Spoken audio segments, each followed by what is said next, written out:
Hello, good morning. कैसे हैं आप सभी? उम्मीद करती हूँ सभी ठीक होंगे। मैं भी बिल्कुल ठीक हूँ। और अभी 11 बज रहे हैं सुबह के और मैं अपने ब्लॉग की स्टार्टिंग कर रही हूँ। आप देख सकते हैं मैंने कुछ ज़िप्टो से ग्रॉसरी मंगवाई है। ज़िप्टो एक ऑनलाइन ऐप है जहाँ से हम अपनी ग्रॉसरी की चीज़ें सिर्फ़ और सिर्फ 10 मिनट में मंगवा सकते हैं। बस ऑर्डर करने की देरी है, 10 मिनट में चीज़ें घर पर पहुँच जाती हैं। और मेरा तो इतना अच्छा एक्सपीरियंस है, आप मेरे ब्लॉग्स में अक्सर देखोगे मैं ज़िप्टो से ही चीज़ें मंगवाती हूँ, क्योंकि मुझे बाहर जा कर के शॉपिंग करना बिल्कुल भी पसंद नहीं है। चाहे वो ग्रॉसरी शॉपिंग हो या फिर कोई और चीज़ें लेनी हो। आपने देखा होगा ज़्यादातर मैं ऑनलाइन ही शॉपिंग करती हूँ। जैसे कपड़े वगैरह मंगवाने हो तो मीशो से ले लेती हूँ, ग्रॉसरी मंगवानी हो तो ज़िप्टो से ले लेती हूँ, और किचन का कोई भी रैक, यूटेंसिल्स, इस तरीके की चीज़ें मंगवानी हो तो मैं अमेज़न से लेती हूँ, और इलेक्ट्रिकल अप्लाइंसेस लेने हो तो मैं हमेशा फ्लिपकार्ट से लेती हूँ। तो इस तरीके से मैं हमेशा ना ऑनलाइन ही प्रेफ़र करती हूँ, क्योंकि अगर हम ना ऐसे बाहर जाते हैं तो धूल, धूप, पॉल्यूशन, शोर शराबा, ये सब चीज़ें मुझे बहुत ज़्यादा इरिटेट करती हैं। तो मैं कोशिश करती हूँ चीज़ें, मतलब बाहर जाने की मैं कम से कम कोशिश करती हूँ। मुझे लगता है चीज़ें अगर आसानी से घर पे मिल जाए ना तो इससे बेटर और क्या चाहिए यार।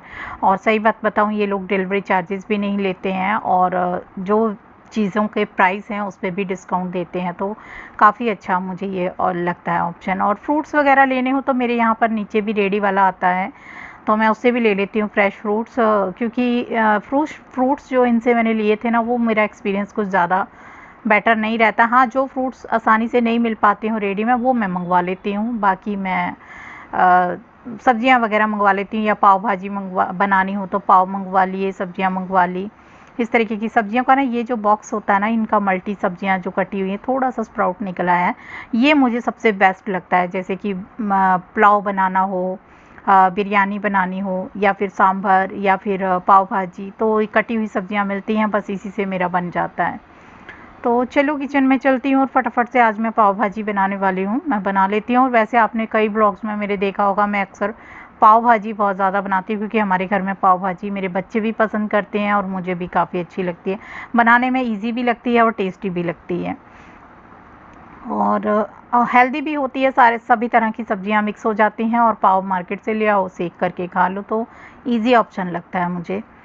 तो चलिए फटाफट से मैं ये पाव भाजी बना लेती हूँ। और पता है, इसकी फुल रेसिपी मैं आपके साथ शेयर इसलिए नहीं कर रही हूँ, क्योंकि मैं कई बार शेयर कर चुकी हूँ। और अब मैंने ये कर लिया, हमने लंच कर लिया है, और अब मैं किचन साफ़ करने वाली हूँ।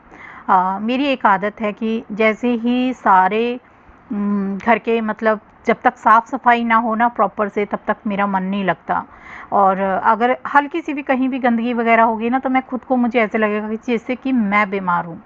इतना ज़्यादा मेरा सफाई से लेना देना होता है। जब घर साफ़ होगा ना, तो चाहे मैं बीमार भी होंगी तो भी मुझे लगेगा कि मैं बिल्कुल ठीक हूँ।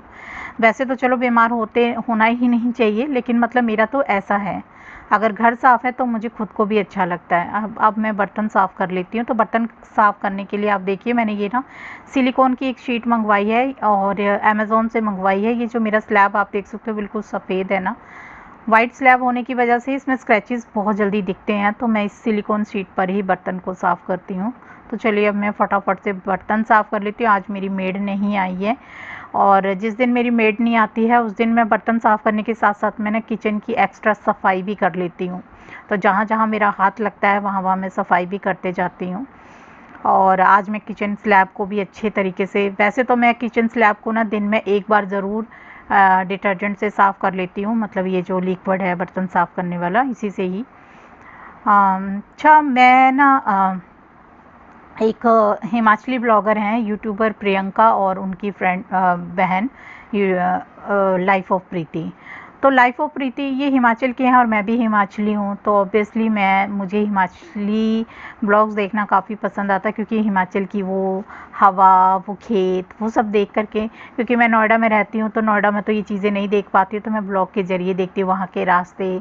और मेरा मायका वहाँ पर है हिमाचल में, तो मुझे बहुत याद आती हैं वो चीज़ें, तो मैं उनके ब्लॉग के ज़रिए देखती हूँ और मुझे काफ़ी अच्छा लगता है। तो लाइफ ऑफ प्रीति का जो पहले वाला एक ब्लॉग था उसके लिए तो मैंने एक वीडियो क्रिएट करी थी, लेकिन अभी उसने जो कल ब्लॉग डाला है, मैं देखती ही रहती हूँ उनके ब्लॉग्स, तो उसने कल जो डाला उसमें उसने कहा है कि हाँ अगर कोई ऑप्शन मतलब ऑप्शन हुए तो वो एक ऑप्शन ये भी बता रही थी कि वो अपनी बहन के पास भी रह सकती है, प्रियंका के पास भी रह सकती है, क्योंकि आपको पता ही होगा, जिनको नहीं पता मैं बता दूं, वो अपने ससुराल से अब मायके में रह रही है अपने छोटे से बच्चे को लेकर के, और ससुराल अभी नहीं रह रही है फ़िलहाल के लिए।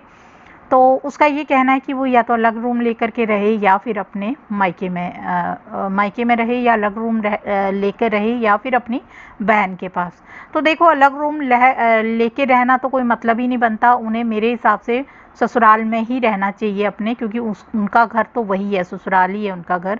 ये तो कहने की बात है वो मायके रहे अपनी बहन के पास रहे, लेकिन उनका अपना घर तो उनका ससुराल ही है, और आई थिंक कि उनको अपने ससुराल में ही रहना चाहिए। अच्छा, मैंने बर्तन धो लिए हैं और अभी ये देखिए मैं अपना स्लैब साफ़ करने वाली हूँ। तो देखिए मैं इसी तरीके से ना स्क्रबर से अच्छे से साफ़ करती हूँ, और मेरा जो स्लैब है इतना ज़्यादा चमकता हुआ लगता है ना मुझे। और मैंने आपको बताया है मेरी तो कमज़ोरी है कि बस घर साफ़ होना चाहिए, आप इसे कमज़ोरी कह सकते हो या अच्छा एक हैबिट कह सकते हो।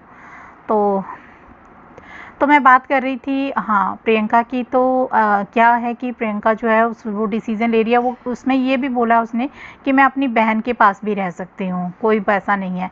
पर मैं आपको बताऊँ, देखो बहनों का रिश्ता बहुत ही ज़्यादा प्यारा रिश्ता होता है, और इसे प्यारा बनाए रखने के लिए जो हो रहा बहन का जो लेवल है वो बहन तक ही रहे तो ज़्यादा अच्छा है।